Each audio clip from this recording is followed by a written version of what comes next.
Dans cette vidéo, je vais vous expliquer les liens relationnels que l'humain peut établir dans la grappe d'énergie de son environnement selon les sensations de son corps mental, mais aussi comment il peut créer des liens plus directs avec des énergies corps mentales qui proviennent d'une grappe d'énergie plus puissante. Je vais aussi vous démontrer comment ces liens peuvent se manifester dans la matière et les formes psychiques, puisque comme vous pourrez le constater, les modes de fonctionnement sont récupérés par les formes psychiques, tandis que les sensations demeurent au niveau des grappes d'énergie. Dans cette vidéo, je vais vous démontrer que ce qui est en haut est comme ce qui est en bas et vice-versa. Dans cette nouvelle vidéo, je vais vous démontrer les différents liens qui se créent à l'intérieur des grappes d'énergie, à quoi ils servent, comment ils peuvent aider l'humain à fonctionner dans la matière, le posséder totalement, ou encore l'aider à se développer en conscience. Le premier lien est bien entendu celui de la cellule, formée par le spermatozoïde du père et de l'ovule de la mère, qui contient la génétique de la race. Ce lien est surtout en fonction du regroupement des corps physiques pour la survie ainsi que pour la reproduction. Et puisque le corps mental est directement relié au corps physique, ce lien formera une grappe d'énergie liée à la matière selon la génétique contenue dans la cellule de ces corps physiques. Ces liens, qui demeurent reliés aux puissances et aux instincts, amènent souvent les humains à s'affronter dans une lutte pour la survie ou pour la possession de territoires. C'est d'ailleurs l'histoire de l'humanité. Les humains se lient dans des grappes d'énergie, forment des tribus et des clans, et selon leurs liens avec les puissances, ces humains, qui se sentent plus puissants lorsqu'ils sont regroupés, chercheront à dominer les autres qui sont moins nombreux et qu'ils voient comme plus faibles. Ces grappes familiales, qui proviennent ainsi de la génétique, ont toujours existé. Et même si, aujourd'hui, les humains essaient, dans les formes psychiques, de changer les genres et les sexes, ils tendent quand même à reproduire cette grappe familiale, mais sous d'autres formes. Les formes changent, mais les grappes d'énergie demeurent les mêmes, puisque l'humain n'évolue pas en conscience de ce qu'il est. Je vous ai déjà démontré que les liens dans les différentes grappes d'énergie sont relationnels, tandis que les modes de fonctionnement sont associés aux formes psychiques. Les mémoires émotives du corps mental ou les images captées définissent les modes de fonctionnement de l'humain selon les sensations qu'il possède, comme je vous l'ai démontré dans la série de vidéos sur le corps mental. Je vous ai aussi expliqué que les sensations sont créées par l'énergie consciente contenue à l'intérieur du corps mental, et ce, bien avant la naissance. Les sensations font donc partie des énergies du corps mental, et ainsi, elles deviennent le deuxième lien des corps mentaux dans une grappe d'énergie. Ce lien plus individuel, qui provient de l'énergie consciente inconsciente, unique à chaque humain, définira les sensations relationnelles avec les autres humains. C'est-à-dire que dans l'inconscience de ce qu'il est, l'humain recherchera dans la grappe des énergies de son environnement des relations avec des énergies qui stimuleront les sensations qu'il connaît, même si ces sensations sont difficiles. Je vais essayer de vous le montrer plus simplement par un exemple.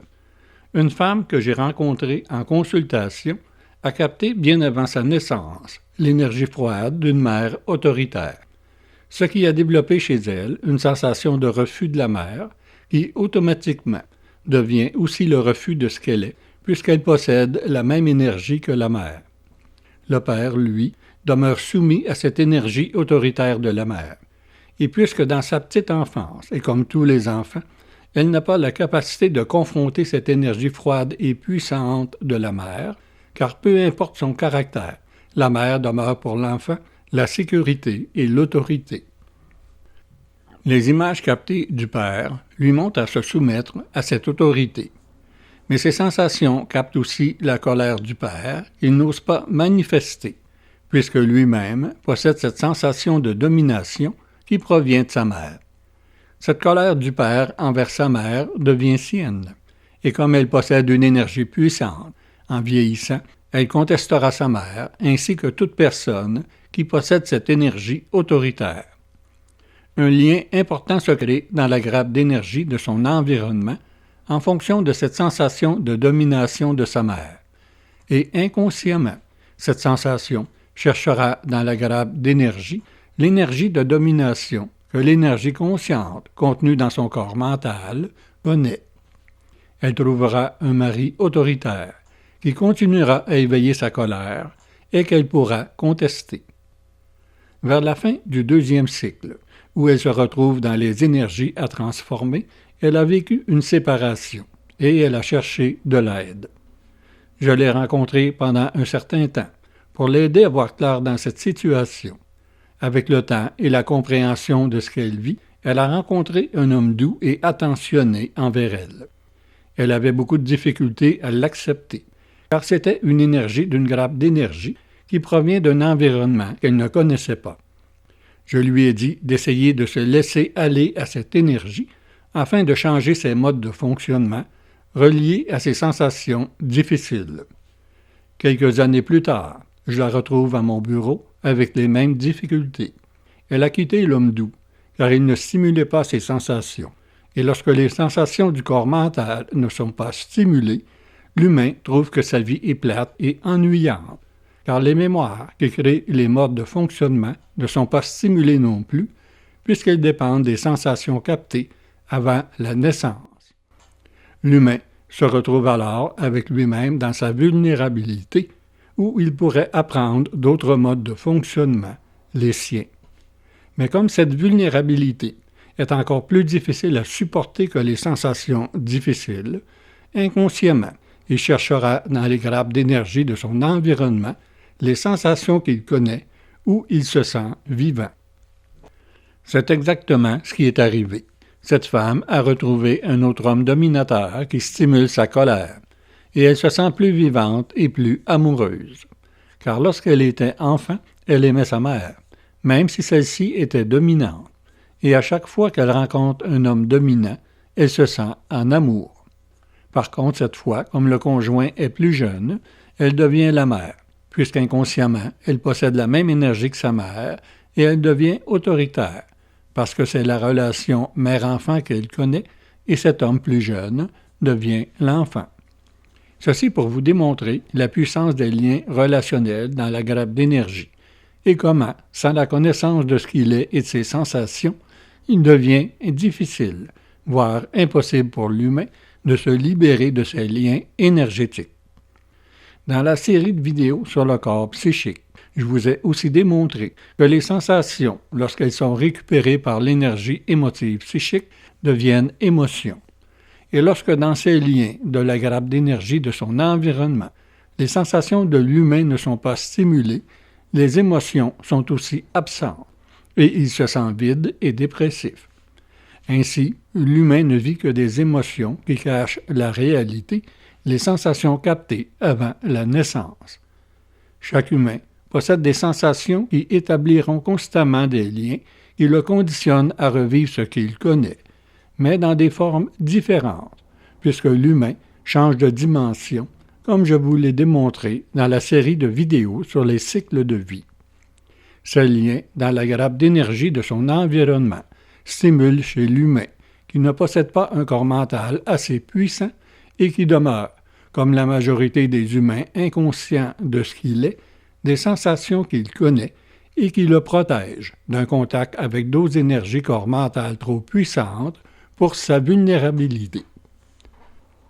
Le troisième lien est celui de l'énergie du corps mental, très différent, mais beaucoup plus puissant que les deux premiers. Dans la série de vidéos sur le corps mental, je vous ai démontré que le corps mental, selon sa vulnérabilité, vibre à des énergies qui lui ressemblent en puissance et en sensation. Mais lorsque l'humain vit un choc d'existence qui provient de son énergie consciente contenue à l'intérieur de son corps mental, ou simplement des lois du hasard, ce choc bouleverse ses mémoires, sensations et modes de fonctionnement. L'humain tombe alors dans cette vulnérabilité de l'énergie consciente contenue à l'intérieur de son corps mental, car ces modes de fonctionnement qui l'aident à fonctionner dans ce monde matière ne le soutiennent plus, et il perd contact avec les liens qui le protègent dans la grappe d'énergie de son environnement. Ça veut dire que l'humain se retrouve seul dans sa vulnérabilité, accessible à des énergies corps mentales plus puissantes qui peuvent l'utiliser pour vivre leurs propres sensations. Je vais vous expliquer comment personnellement j'ai vécu ce lien avec une énergie qui a utilisé mon énergie corps mentale pour vivre des sensations que je ne connaissais pas. Dans la trentaine, je vivais de grandes difficultés au niveau de mon corps physique, ce qui m'a coupé de ma capacité à fonctionner dans ce monde matière. Je me suis retrouvé seul avec moi-même, dans cette vulnérabilité de l'énergie consciente, contenue à l'intérieur du corps mental. Et puisque je ne savais rien de tout ça à cette époque, pour moi, la vie était tout simplement devenue très difficile et je ne voyais aucun moyen de m'en sortir. Ma sœur, qui est artiste peintre, m'avait donné son matériel de peinture qu'elle n'utilisait plus pour m'aider à passer le temps durant ma convalescence. Mais je n'avais plus aucune capacité ni aucun intérêt pour le travail et encore moins pour l'art, un domaine que je ne connaissais pas, mais pas du tout. Je n'avais jamais vu une œuvre d'art et je n'avais jamais développé aucun intérêt pour l'art, quel qu'il soit. Mais lorsque par curiosité, j'ai ouvert un tube de peinture et que j'ai touché à cette matière, j'ai vibré de l'intérieur. C'était une sensation que je ne connaissais pas et qu'un peu plus tard, j'ai interprétée comme tomber en amour. En réalité, mon corps mental, dans toute sa vulnérabilité, donc disponible, a touché à une matière inconnue avec ses sens, ce qui l'a connecté à un autre corps mental puissant, qui, lui, connaissait cette matière et qui a vibré à ce contact.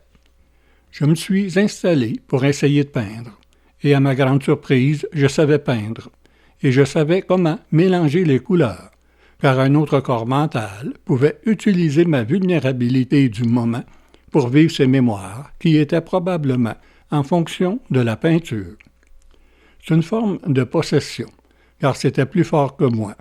Et pendant plusieurs années, la peinture était ce que je vivais de plus important et de plus fort, même si ça ne me faisait pas vivre dans la matière.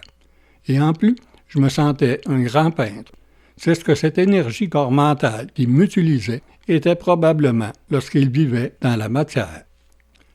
Dans un deuxième cycle de vie, il a fallu un autre choc d'existence et aussi une grande transformation dans la matière pour que je me libère de cette énergie.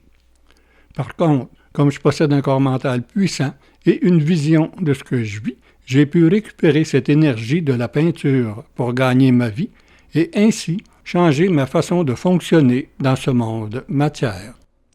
Avec le temps et beaucoup de vécu, j'ai aussi appris la nécessité de demeurer conscient de ce que je suis, car cette possession n'était qu'en fonction de la peinture, mais c'était quand même une possession.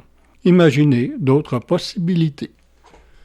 Quelqu'un vit un choc d'existence et dans la vulnérabilité de son corps mental, il toucherait pour la première fois à une arme à feu, ce qui pourrait le connecter à un corps mental possédant des mémoires ou sensations de criminel. Ce lien pourrait l'amener à commettre des gestes irréparables s'il possède une sensation de domination reliée à son environnement et un mode de fonctionnement où les autres ne sont rien par rapport à lui. Ce contact pourrait aussi amener l'humain vers l'autodestruction s'il possédait cette sensation que tout est de sa faute, ainsi qu'un mode de fonctionnement où il doit se punir. Comme vous pouvez le constater, les liens peuvent être dangereux pour l'humain qui demeure inconscient de ce qu'il est, mais peuvent aussi aider l'humain dans son évolution, à condition bien sûr que cet humain ait déjà amorcé cette évolution dans la conscience de ce qu'il est. Il y a aussi un quatrième lien, celui de l'énergie sensible, qui est le lien le plus difficile à vivre pour l'humain. Je développe ce quatrième lien dans une vidéo sur la conscience, car pour le comprendre, l'humain doit déjà avoir une plus grande connaissance, non seulement de ce qu'il est, mais de ces mondes invisibles dans lesquels il vit avec ses mémoires et son énergie, afin de ne pas se faire absorber par des énergies trop puissantes pour lui. Dans cette vidéo, je vous ai démontré que les liens que l'humain peut établir avec d'autres énergies corps mentales, qui proviennent d'une grappe d'énergie plus puissante se manifestent toujours par une possession, même si cette possession serait plaisante à vivre dans la matière. Une possession demeure toujours une possession, puisque dans ses liens, l'humain donne son énergie à une énergie corps mentale qui n'a plus de corps physique, afin que cette énergie puisse se manifester dans ce qu'elle connaît, ses mémoires. L'humain qui paye de son énergie afin de combler des besoins matériels ou simplement par une connexion accidentelle n'existe plus.